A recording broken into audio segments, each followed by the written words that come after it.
Yung mga major na mga dapat natin pagtuunan ng pansin ay ano na nangyari. Kami bilang political scientist, ang tinitingnan namin, ano ba yung statement, SONA niya, laman ng SONA niya last year. Nandun yung flood control. Nandun yung accountability. Nandun yung pag-i-improve ng mga serbisyo.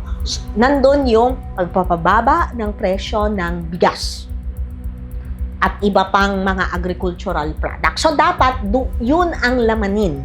Diba? Definitely, malaki ang impact na dapat maipagmamalaki ng presidente at this point na may nangyari sa flood control.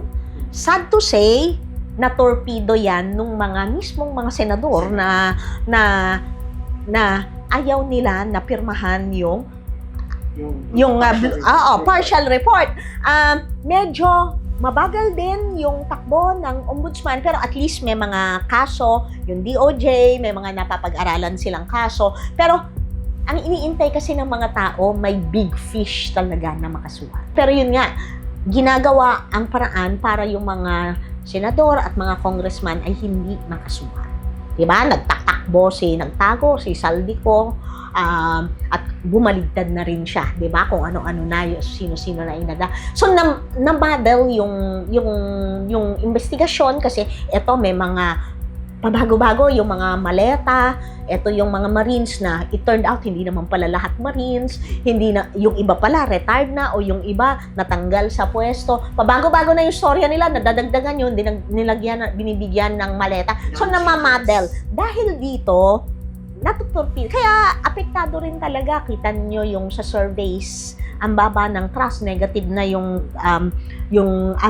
net trust rating sa Pangulo. Kasi ine-expect ng mga tao talaga na merong makakasuhan na malalaking tao. Batay sa first quarter survey ng Social Weather Station o SWS ngayon 2026, bumagsak sa record low na negative 15 o poor ang net satisfaction rating ni Pangulong Bongbong Marcos.